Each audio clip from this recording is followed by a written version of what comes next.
ప్రభునందు ప్రియులారా, ప్రియ దేవుని బిడ్డలారా, ప్రభు నామములో మీ అందరికీ కూడా క్రీస్తు జన్మదిన శుభాకాంక్షలు మీ అందరికీ తెలియజేస్తూ ఉన్నాను. ఈరోజు మరి యావత్ ప్రపంచము కూడా క్రీస్తు భగవానుని మరి జన్మదినాన్ని ఘనంగా కొనియాడుతున్నటువంటి రోజు. మరి ఈ రోజుకు ఎంతో విశిష్టత ఉంది. ఎంతోమంది ఈ లోకములో సృష్టి ఆరంభము నుండి ఇప్పటి వరకు ఎన్నో కొన్ని వేల సంవత్సరాలు అయినప్పటికీ, ఎన్నో కొన్ని కోట్లాది ప్రజలు పుడుతూ ఉన్నప్పటికీ మరి ఈ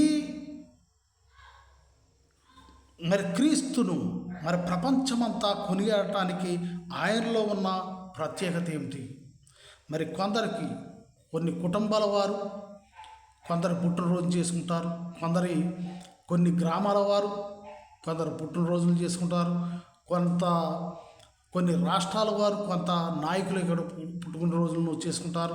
ఎంతోమంది గొప్ప గొప్ప వ్యక్తులు ఉన్నారు. వారి పుట్టినరోజులను మరి అందరూ వారి పుట్టినరోజులను జరుపుకుంటుంటారు. కానీ మరి యావత్ ప్రపంచము కూడా క్రీస్తు యొక్క జన్మదినాన్ని ఎంత ఘనంగా జరుపుకోవడానికి గల కారణం ఆయనలో ఉన్న ప్రత్యేకత. ఎంతోమంది గొప్పవారు మరి గొప్ప గొప్ప కార్యాలు చేసిన వారు అనేక మంది ఉన్నారు. మరి ఎందుకు ఈ పుట్టినరోజును ఎంత ఘనంగా మనం చేసుకుంటున్నాము అనే దాని గురించి మనం ఆలోచించినట్లయితే, ఈరోజు సువార్త పాఠము లోకా శుభవార్త 2వ అధ్యాయము 1వ వచనము నుండి, ఆ దినములలో సర్వలోకమునకు ప్రజాసంఖ్య వ్రాయవలనని క్రైస్తరు అగుస్తు వలన ఆజ్ఞాయను. ఇది కురేనియా సిరియా దేశమునకు అధిపతి ఉన్నప్పుడు జరిగిన మొదటి ప్రజాసంఖ్య. అందరూ ఆ సంఖ్యలో వ్రాయబడుటకు తమ తమ పట్టణములకు వెళ్ళిరి. యేసేపు దావీదు వంశములోను గోత్రములోను పుట్టినవాడు గనుక తనకు భార్యగా ప్రదానము చేయబడి గర్భవతి అయి ఉండిన మరియతో కూడా ఆ సంఖ్యలో వ్రాయబడుటకు గలిలయలోని నజరేతు నుండి యోదయలోని బెత్లెహేము అనబడిన దావీదు ఊరికి వెళ్ళెను. వారు అక్కడ ఉన్నప్పుడు ఆమె ప్రసవ దినములు నిండిన గనుక తన తొలిచూలు కుమారుని కని పొత్తిగుడ్డలతో చుట్టి సత్రములో వారికి స్థలము లేనందున ఆయనను పశువుల తొట్టులో పొరండబెట్టెను. ఆ దేశములో కొందరు గొర్రెల కాపరులు పొలములో ఉండి రాత్రివేళ తమ మందను కాచుకొనుచుండగా ప్రభువు దూత వారి యొద్దకు వచ్చి నిలిచెను. ప్రభువు మహిమ వారి చుట్టూ ప్రకాశించినందున వారు మిక్కిలి భయపడిరి. అయితే ఆ దూత భయపడకుడి, ఇదిగో ప్రజలందరికీ కలుగబోవు మహాసంతోషకరమైన స్వార్థమానము నేను మీకు తెలియజేయుచున్నాను. దావీదు పట్టణమందు నేడు రక్షకుడు మీ కొరకు పుట్టి ఉన్నాడు. ఈయన ప్రభు అయిన క్రీస్తు. దానికిదే మీ కానవాలు. ఒక శిశువు పొత్తిగుడ్డలతో చుట్టబడి ఒక తొట్టెలో పొరుండుకొని ఉండుట మీరు చూచెదరని వారితో చెప్పెను. ప్రియులరా, ఇక్కడ చూచినట్లయితే దేవదూత గొల్లలతో చెబుతుంది. ఈ సంఘటన మరి చాలాసార్లు మనము చాలా సంవత్సరాలుగా వింటూనే ఉన్నాము. ప్రియులారా, దావీదు పట్టణమందు మీ కొరకు ఒక రక్షకుడు పుట్టి ఉన్నాడు. మరి యేసు ప్రభు వారి యొక్క పుట్టినరోజును ఇంత ఘనంగా జరుపుకోవటానికి మరి రక్షకుడు పుట్టి ఉన్నాడని దూత చెప్పినటువంటి మాట. మరి రక్షకుడు అనేదానికి అర్థాలు విడిపించేటటువంటి వాడు అని మనము చూడవచ్చు. ప్రియులారా, దేని నుండి విడిపిస్తాడు, దేని నుండి రక్షిస్తాడు? ఈయన లోకానికి మరి ఆయన వచ్చినప్పుడు సత్రములో స్థలము లేక ఉండినటువంటి ఆయన మనల్ని దేని నుండి రక్షిస్తాడు? కొంతమంది అంటారు కష్టాల నుండి రక్షిస్తాడని, వ్యాధుల నుండి రక్షిస్తాడని, బాధల నుండి రక్షిస్తాడని, నష్టాల నుండి రక్షిస్తాడని. మరి నువ్వు పేదరికంలో ఉంటే పేదరికాన్ని నుండి నిన్ను రక్షిస్తాడని సువార్త బోధకులు కూడా చాలామంది ఇది చెబుతూ ఉంటారు. ప్రియులారా, మీరు యేసయ్యను నమ్ముకుంటే మీ కష్టాలన్నీ పోతాయి, మీ నష్టాలన్నీ పోతాయి, మీకు ఆర్థిక ఇబ్బందులన్నీ పోతాయి, మీ తెగుళ్ళన్నీ పోతాయి, మీ వ్యాధులన్నీ పోతాయి అని చెప్తుంటారు. నిజమే, వ్యాధులు పోతాయి, కష్టాలు పోతాయి, నష్టాలు పోతాయి. అలా అని దేవుడు మీ యొక్క కష్టాలను, మీ యొక్క నష్టాలను, మీ యొక్క వ్యాధులను, బాధలను పోగొట్టడానికి ఈ లోకానికి వచ్చాడంటే మరి వచ్చాడని చెప్పేటటువంటి వారికి మరి బైబిల్ ఏం చెబుతుంది, ఎందు నుండి మనలను రక్షించడానికి ఆయన వచ్చాడనేది మనము బైబిల్ గ్రంథం ద్వారా తెలుసుకుంటాం. ఆయన రక్షకుడని ఆ దేవదూత ఒక్క దేవదూతే కాదు ప్రియులారా చెప్పేది. మరి సిమియోను అనేటువంటి ప్రవక్త యెరూషలేములో ఉంటూ మరి భక్తిపరుడై ఉండి దేవుని యొక్క రాకడ వరకు కనిపెట్టేటటువంటి వాడని లూకా శుభవార్త 2వ అధ్యాయంలో మనం చూస్తున్నాము. ఆయన యేసు ప్రభు వారిని 2వ అధ్యాయము 25 నుంచి 32 వరకు చూస్తే ఆయన అంటున్నాడు. మరి ఇది కూడా చాలామంది చాలా సంవత్సరాలుగా విన్నటువంటిది. ఆ సిమియోను ప్రవక్త యేసు ప్రభు వారిని ఎత్తుకొని, నీ రక్షణను నేను కన్నులారా చూచాను. యేసు ప్రభు వారు రక్షకుడని సాక్ష్యం చెప్తున్నాడు. ప్రియులారా, నీ రక్షణను నేను కన్నులారా చూచానని చెప్పేసి దేవదూత రక్షకుడు, రక్షించేటటువంటి వాడని చెప్తున్నాడు. సిమియోను ప్రవక్త కూడా రక్షించేటటువంటి వాడని చెప్తున్నాడు. మరి ఇంకను యోహాను సువార్త 4వ అధ్యాయము 42వ వచనంలో యేసు ప్రభువారు 40 నుంచి 42 వచనాల వరకు చూస్తే ఇక్కడ సమరయులు కూడా మా మట్టుకు మేము విని ఈయన నిజముగా లోకరక్షకుడని తెలుసుకొని నమ్ముచున్నామని ఇక్కడ సమరయులు కూడా లోకాన్ని రక్షించడానికి వచ్చినటువంటి లోకరక్షకుడని యేసు ప్రభువారిని నమ్ముతున్నామని వారు కూడా సాక్ష్యం చెప్తున్నారు. ఇంకా ప్రియులారా, యేసు ప్రభువారే స్వయంగా చెప్తున్నారు. యోహాను సువార్త 12వ అధ్యాయము 47వ వచనములో, ఎవడైనను నా మాటలు విని వాటిని గైకొనకుండిన ఎడల నేను అతనికి తీర్పు తీర్చను. నేను లోకమునకు తీర్పు తీర్చుటకు రాలేదు కానీ లోకమును రక్షించటానికి ఆయన వచ్చానని చెప్తున్నాడు. ప్రియులారా, మరి యోహాను గారు, యేసు ప్రభు వారు కూడా నేను లోకాన్ని రక్షించటానికి వచ్చానని చెప్తున్నాడు. మరి అలాగే అపోస్తుల కార్యాలు 4వ అధ్యాయం 12వ వచనం చూసినట్లయితే ఇక్కడ పేతురు గారు చెప్తున్నాడు, మరి ఎవని వలనను రక్షణ కలగదు, ఈ నామమునని మనము రక్షణ పొందవలను కానీ ఆకాశము క్రింద మనుషులలో ఇయ్యబడిన మరి ఏ నామమున రక్షణ పొందలేము అని పేతురు, యోహానులు గారు చెప్తున్నారు. ప్రియులారా, ఇంకను తీతుకు రాస్తూ 1వ అధ్యాయము 4వ వచనంలో మరి పౌలు గారు అంటాడు, తండ్రి అయిన దేవుని నుండి మన రక్షకుడైన యేసుక్రీస్తు నుండి కృపయు కనికరము సమాధానము నీకు కలుగునుగా అని చెప్తున్నాడు. యేసు ప్రభువాడు రక్షకుడని, మన రక్షకుడని మరి పౌలు గారు కూడా అంటున్నాడు. మరి ఆయన రక్షకుడు దేని నుండి రక్షించటానికి ఆయన ఈ లోకానికి వచ్చాడు. ఆయనకే దిక్కు లేదు. మనం చాలామంది అనుకోవచ్చు, మరి ఆయన లోకాన్ని ఉద్ధరించేయడానికి, లోకాన్ని బాగు చేయటానికి, పేదరికాన్ని పోగొట్టడానికి వచ్చాడయ్యానంటే ఆయనే బహు పేదరికంలో పుట్టాడు. స్థలము లేక, సత్రములో కూడా స్థలము లేకుండా పశువుల తొట్లో పరుండనేటువంటి మరి స్థితిలో ఉన్నటువంటి ఆయన మనలను ఉన్నత స్థితికి ఎలా చేరుస్తాడు, పేదరికం నుంచి మనలను ఎలా రక్షిస్తాడు అని మీరు అడగవచ్చు. ప్రియులారా, నాకును అదే సందేహం. ప్రియులారా, అలాగే మరి ఆయన సిలువ వేయబడినప్పుడు కూడా తన్ను తాను రక్షించుకొని మమ్మల్ని కూడా రక్షించవచ్చు కదా అని దొంగ అడిగాడు.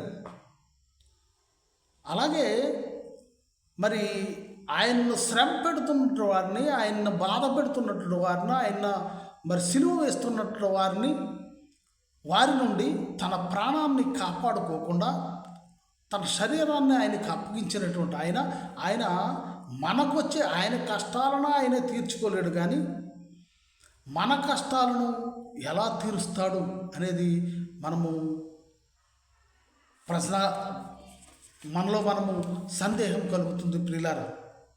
కానీ ఆయన నిన్ను వ్యాధుల నుంచి రక్షించటానికి, ఎందుకంటే వ్యాధుల నుంచి రక్షించటానికి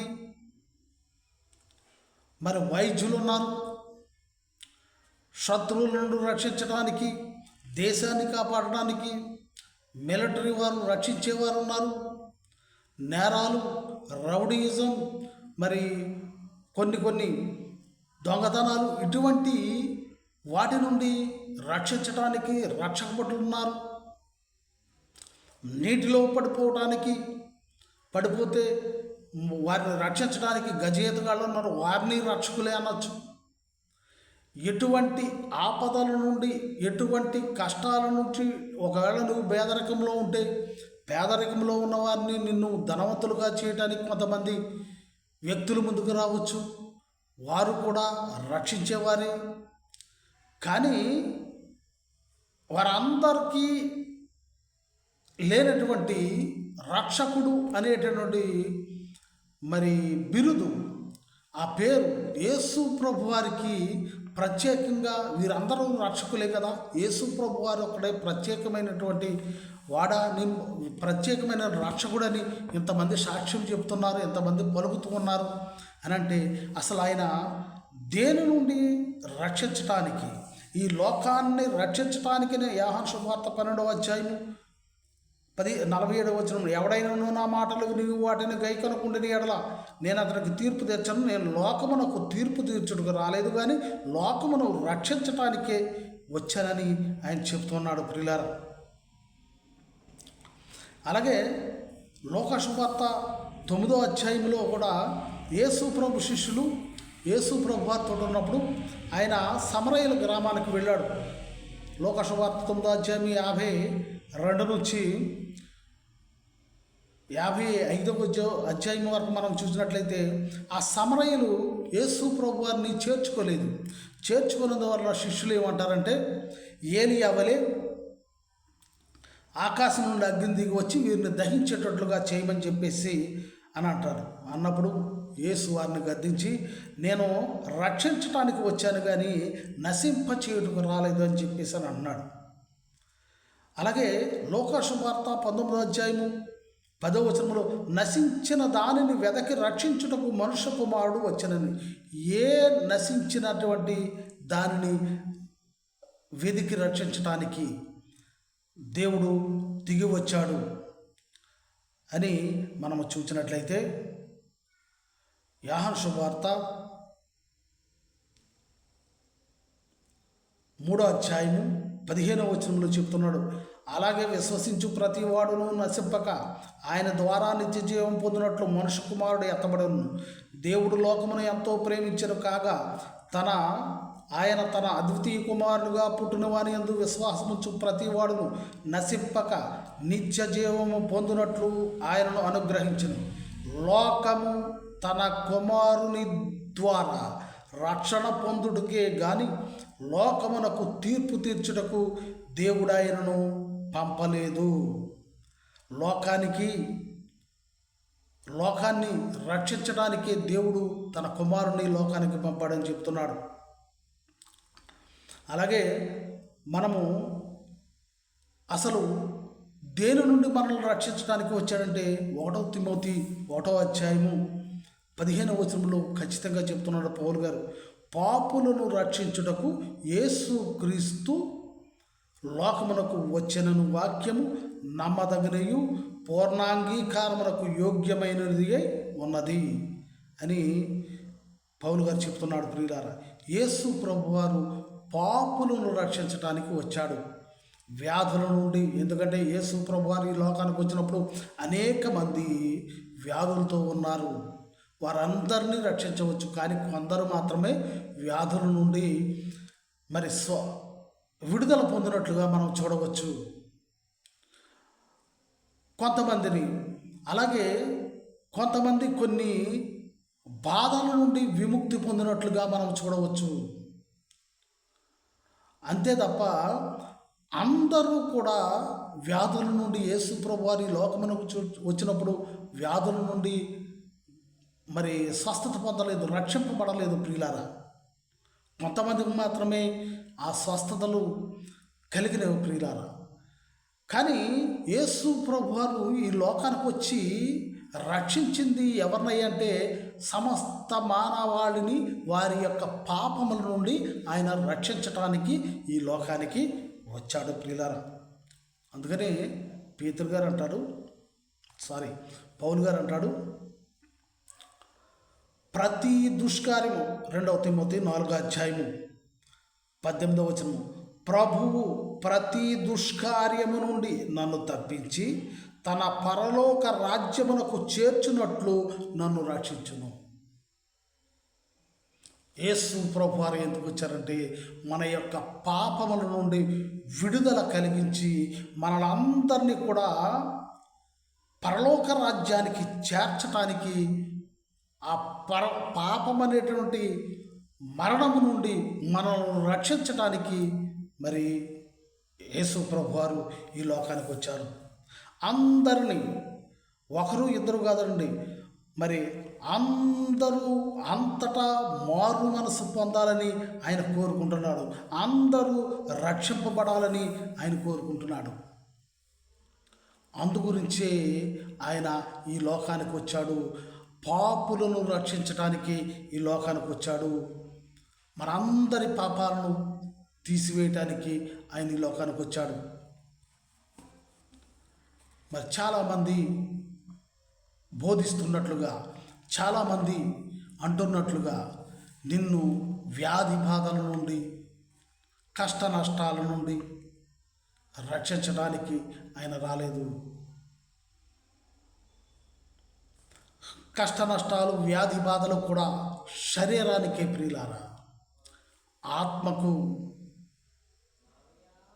మరి లేవు. ఇవి ఆత్మలను రక్షించడానికి ఆయన వచ్చాడు. ఆత్మ నిత్య జీవములో పరలోక రాజ్యములోనికి ఆత్మను చేర్చటానికి, నీ యొక్క ఆత్మను, నా యొక్క ఆత్మను, మనందరి యొక్క ఆత్మలను పరలోక రాజ్యములో తనతో పాటుగా నివాసం చేయటానికి ఆయన ఈ లోకానికి వచ్చాడు. మన పాపాల నుండి మనల్ని రక్షించడానికి ఆయన ఈ లోకానికి వచ్చాడు. లోకా శుభవార్త 5వ అధ్యాయము, మారు మనసు పొందుడికై నేను పాపులను పిలువచ్చితను కానీ నీతిమంతులను పిలువ రాలేదని వారితో చెప్పాను. అదేంటయ్యా, పాపుల్ని పిలువ నంపడానికి ఆయన వచ్చాను అన్నాడు, కానీ నీతిమంతులను అంటే పరిశుద్ధులు అక్కర్లేదా ఆయనకి అనవచ్చు. ఎందుకంటే పరిశుద్ధులు ఆయనతో పాటుగా పరలోక రాజ్యంలో నివసిస్తారు పిల్లలు. కానీ పాపులు వారి పాప మార్గము నుండి మరి వైదొలగకుండా ఉన్నట్లయితే, వారి పాపల నిమిత్తము వారు శిక్ష పొందాలి అనుకుంటే వారు నరకానికి పోతారు. దేవునితో పాటుగా నివాసం చేయడానికి, నిత్య జీవనంలో ప్రవేశించడానికి వారికి అర్హత ఉండదు ప్రియులారా. అందుగురించే యేసు ప్రభు పాపులను పిలువ వచ్చితిని అని చెప్తున్నాడు. అంటే పరిశుద్ధులు ఆయనకు అక్కర్లేదన్నారు. పరిశుద్ధులే, వారు పరిశుద్ధుని దగ్గర, ఆయన దగ్గర ఉంటారు. కానీ పాపులు కూడా ఆయన దగ్గర ఉండాలనేటువంటి ఉద్దేశంతో ఈ లోకానికి ఆయన పాపులను వారి పాపముల నుండి రక్షించడానికి ఈ లోకానికి వచ్చినట్లుగా మనం చూస్తున్నాము. అందుకనే రోమీయులకు రాస్తూ 6వ అధ్యాయము 23వ వచనములో, ఏలయనగా పాపము వలన వచ్చు జీతము మరణము, అయితే దేవుని కృపావరము మన ప్రభు అయిన యేసుక్రీస్తునందు నిత్య జీవము అని చెప్తున్నాడు ప్రియులారా. అందుకనే ఇంకను యాకోబు 1:21 చూసినట్లయితే, అందుచేత సమస్త కల్మషమును విర్రవీగుచున్న దుష్టత్వమును మాని లోపల నాటబడి మీ ఆత్మలను రక్షించుటకు శక్తి గల వాక్యమును సాత్వికంతో అంగీకరించుడి అని చెప్తున్నాడు ప్రియులారా. అందును గూర్చే యేసు ప్రభు వారు ఈ లోకానికి వచ్చాడు. ఆయన పాపులను రక్షించడానికి వచ్చాడు. మరి పక్షవాయువు గలవానితో అక్కడ ఉన్న వారందరూ కూడా అక్కడ ఒకసారి మనం అది చూద్దాం. లోకాసువార్త 5వ అధ్యాయము 18వ వచనం నుండి 20వ వచనం వరకు. ఇదిగో కొందరు మనుషులు పక్షవాయువు గల ఒక మనుషుని మంచం మీద మోసుకొని వానిని లోపలికి తెచ్చి ఆయన ఎదుట ఉంచుటకు ప్రయత్నం చేసిరు. కానీ జనులు గుంపు కూడి ఉన్నందున వానిని లోపలికి తెచ్చుటకు వల్లపడకపోయిన గనుక ఇంటి మీదకెక్కి పెంకులు విప్పి మంచంతో కూడా యేసు ఎదుట వారి మధ్యను వారిని దించిరి. అయితే వారి విశ్వాసము చూచి, మనుషుడా, నీ పాపములు క్షమింపబడి ఉన్నవని వానితో చెప్పగా, ఇక్కడ యేసు ప్రభువారు అతను తనతో పాటుగా పరలోక రాజ్యములో ఉండాలని తన పాపాలను క్షమిస్తూ ఉన్నాడు. ఇక్కడ మనుషులైతే తన యొక్క దేహాన్ని, తన దేహము తన యొక్క వ్యాధి నుంచి రక్షిస్తే చాలని ఈ మనుషులందరూ ఆలోచిస్తున్నాడు. అతను కూడా ఆలోచిస్తూ ఉన్నాడు. కానీ యేసు ప్రభువారు స్వస్థపరిచి పొమ్మనొచ్చు. కానీ యేసు ప్రభువారు ఈ మనిషికి వచ్చేటటువంటి దేహం పైన ఉన్నటువంటి లోపాలు కాదు, వాటి నుండి రక్షించడానికి కాదు ఈ భూలోకానికి వచ్చింది. ఆయన పాపము నుండి రక్షించడానికి. ఆయన ఒకేసారి అని చూడు, నీకు స్వస్థత కలిగింది పొమ్మని చెప్పి అనొచ్చు. కానీ మనుష్యుని ఈ లోకము నుండి రక్షించి తన యొక్క రాజ్యములో చేర్చుకోవడానికి ఆయన పాపములు అడ్డుగా ఉన్నవి కనుక ఆ పాపములను క్షమించి తనతో పాటుగా పరలోక రాజ్యములో పొందటానికి పాపాలను క్షమిస్తూ ఉన్నాడు. కానీ మనుషులు ఆ స్వస్థత పొందగోరినటువంటి వ్యక్తి కూడా పాపాలు కాదు, నాకు ఈ శరీరం యొక్క అంగవైకల్యము పోతే చాలని వారు అనుకుంటున్నాడు, వాటి నుండి రక్షిస్తే చాలని వారు అనుకుంటున్నారు. కానీ దేవుడు ఈ లోకమునకు వచ్చింది పాపులను రక్షించడానికి, వారి యొక్క పాపం నుండి రక్షించి మరి తన యొక్క పరలోక రాజ్యంలో వారిని వారసులుగా చేయటానికి, తనతో పాటు జీవించేవారిగా చేయడానికి ఈ లోకానికి వచ్చాడు ప్రియులారా. అంతే కానీ వ్యాధుల నుండి, బాధల నుండి, కష్ట నష్టాల నుండి నిన్ను రక్షించడానికి దేవుడు ఈ లోకానికి రాలేదు. మరి చాలామంది గొప్ప గొప్ప దైవజనులు నేను చూచాను. మరి అందరికీ తెలిసినటువంటి వ్యక్తి మరి యేసన్న గారు చనిపోయేటప్పుడు మరి వ్యాధిగ్రస్తుడై చనిపోయినట్లుగా మనం చూస్తున్నాం ప్రియులారా. ఎందుకు చనిపోవాలి అలాగా? అనేక మంది దైవభక్తులు మరి ఎంతో నిష్ఠతో ఉన్నటువంటి దైవభక్తులందరూ కూడా ఎందుకు మరి వ్యాధుల బారిన పడి చనిపోతున్నారు?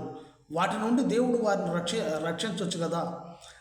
అనేక మంది వారి ద్వారా, ఇప్పుడు యేసన్న గారి ద్వారా కానీ ఇంకా కొంతమంది దైవజనులు ఉన్నారు, మరి వారి ద్వారా అనేక స్వస్థతలు పొందారు. కానీ వారి శరీరానికి వచ్చినటువంటి వ్యక్తి క్యాన్సర్లు కానీ, మరి ఇంకా గుండె జబ్బులు కానీ, ఇంకా శరీర బలహీనతలు ఎంతోమంది దైవజనుల ద్వారా దేవుడు అద్భుతాలు చేస్తున్నాడు.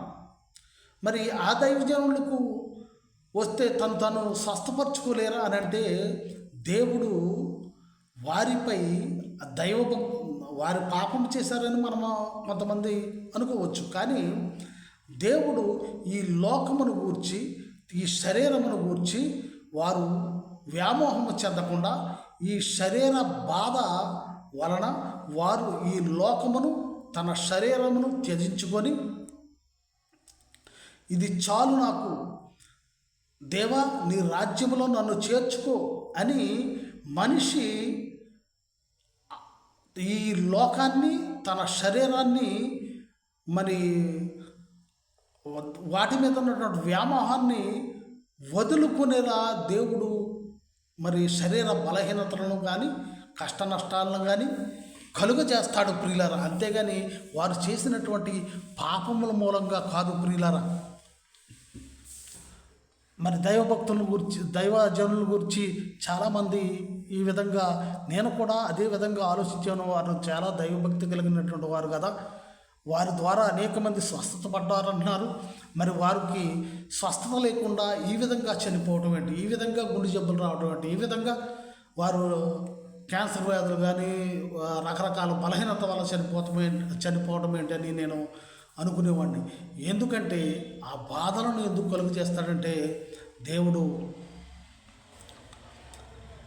ఈ లోకము మీద, తన శరీరము మీద మనిషి తన యొక్క వ్యామోహాన్ని త్రుంచుకోవటానికి, ప్రియులారా, తెంచుకోవటానికి, తద్వారా ఈ లోకాసలను దేహాసలను వదులుకొని దేవుని వైపు చూసినప్పుడు దేవుడు తన రాజ్యములో చేర్చుకోవటానికి మరి భక్తులకు శ్రమలు పెడతాడని నేను వాక్యం ద్వారా తెలుసుకున్నాను, ప్రియులారా. అందుకనే మరి మనము, పౌలు గారు అంటున్నాడు కదా, అందుకనే పౌలు గారు ఈ విధంగా అంటున్నాడు తిమోతికు రాస్తూ,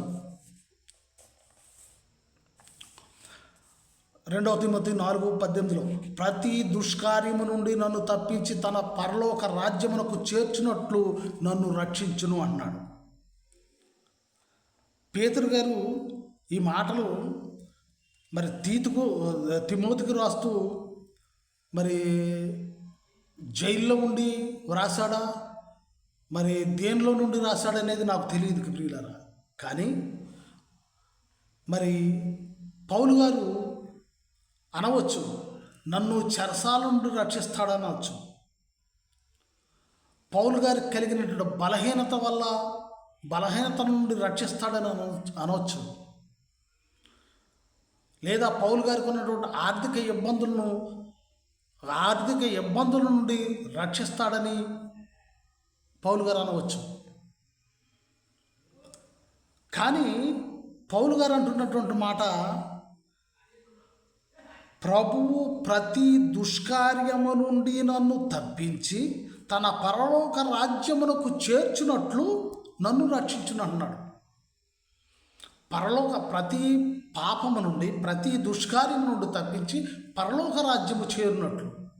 అంతేగాని ఈ చెరసాల నుండి నన్ను రక్షిస్తాడని కానీ, తనకు కలిగినటువంటి వ్యాధి నుండి రక్షిస్తాడని కానీ, తనకు కలిగినటువంటి బాధ నుండి రక్షిస్తాడని పౌలు గారు అనటం లేదు, ప్రియులారా.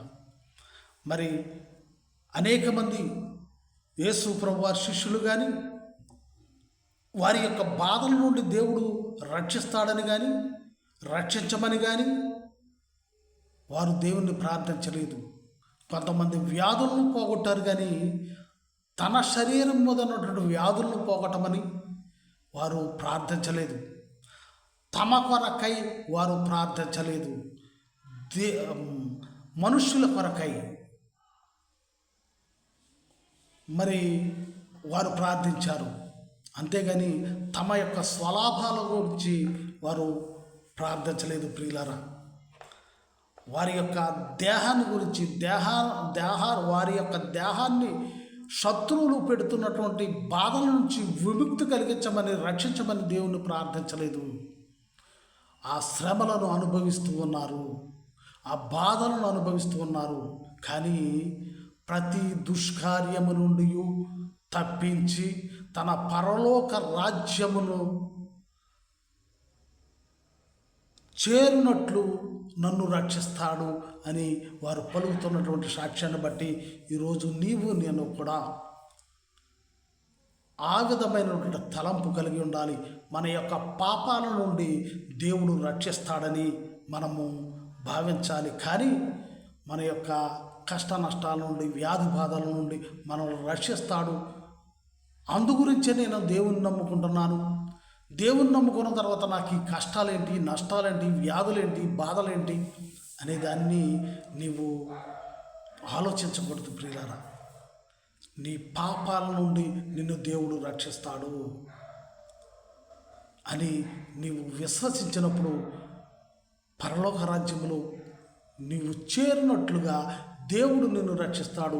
అందుకోసమే దేవుడు రక్షకుడిగా, పాపముల నుండి మనల్ని రక్షించేవాడుగా ఈ లోకానికి అవతరించాడు, ప్రియులారా. అందుగురించే మనము దేవుడు అనుగ్రహించినటువంటి అట్టి భాగ్యాన్ని నిర్లక్ష్యం చేయకుండా మనము ఆ రక్షణను పొందటానికి కావలసినటువంటి మారు మనసును మనకు దయచేయమని దేవుణ్ణి ఈ క్రిస్మస్ పండుగ రోజున మరి ప్రార్థించేవారిగా మనం ఉండాలి. ప్రియులారా, దేవుని నుండి మనం కోరుకునేది పాపము నుండి రక్షించమని మాత్రమే కానీ మరేది కూడా కోరుకునే వారిగా మనం ఉండకూడదు. పౌలు వలె, యేసు ప్రభు యొక్క శిష్యుల వలె అటు విధంగా జీవించుదాం. మరి దేవుడు ఈ కొద్ది మాటలను దీవించునుగాక. అందరికీ వందనాలు.